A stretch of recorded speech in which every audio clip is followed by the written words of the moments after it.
High hello friends, cook with अंजलीमध्ये आपलं स्वागत आहे. अवघ्या 10 मिनिटात तयार होणारी कोल्हापुरी झणझणीत मिसळ.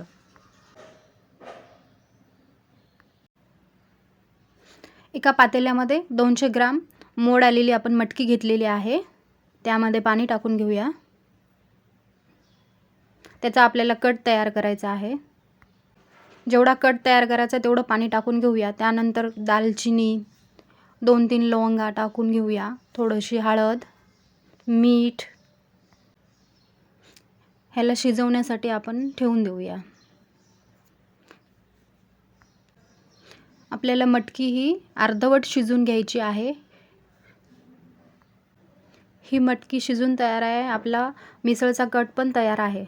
मिसळसाठी लागणारा आपण मसाला तयार करून घेऊया. पॅनमध्ये थोडंसं तेल, त्यानंतर कांदा टाकूया.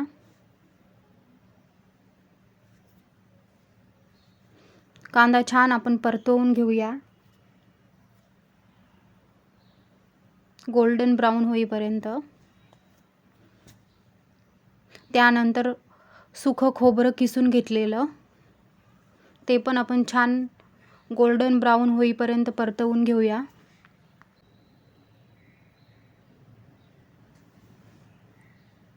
लसूण, अद्रकचा तुकडा,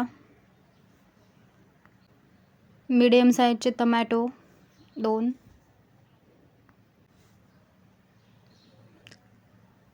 ते पण थोडे नरम होईपर्यंत परतून घेऊया.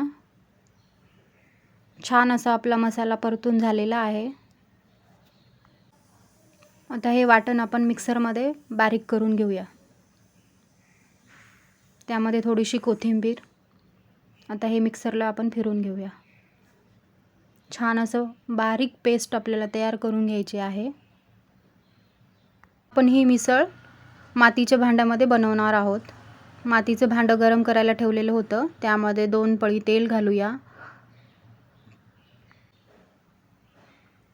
त्यानंतर आपण तयार केलेलं वाटण घालूया.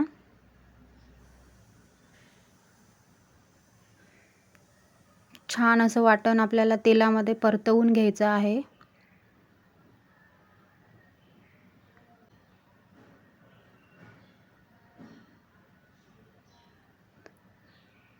लाल तिखट आवडीनुसार, हळद,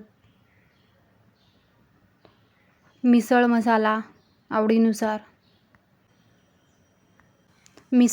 मसाला नसेल तर तुमच्या आवडीनुसार तुम्ही काळा मसाला किंवा कांदा लसूण मसाला पण वापरू शकता. हे मिश्रण आपल्याला तेल सुटेपर्यंत परतवून घ्यायचं आहे. हे वाटण छान परतलेलं आहे. छान याला तेल पण सुटलेलं आहे. त्यानंतर आपण हे उकडलेली मटकी टाकून घेऊया. त्यामध्ये थोडंसं मीठ. कट छान शिजलेला आहे आपला. त्यानंतर आपण सर्व करूया. मिसळीचा कट टाकून घेऊया. तरी किती छान दिसत आहे बघा कटमध्ये. फरसाण, बारीक चिरलेला कांदा, लिंबू, पाव, लादी पाव. प्रथम प्लेटमध्ये आपण मटकी टाकून घेऊ. त्यावरती फरसाण, कांदा, बारीक शेव, वरतून कोथिंबीर टाकूया. छान असा कट टाकून घेऊया. त्यामध्ये आपली ही झणझणीत कोल्हापुरी मिसळ तयार आहे. व्हिडिओ आवडला असेल तर लाईक करा, शेअर करा, सबस्क्राईब करा.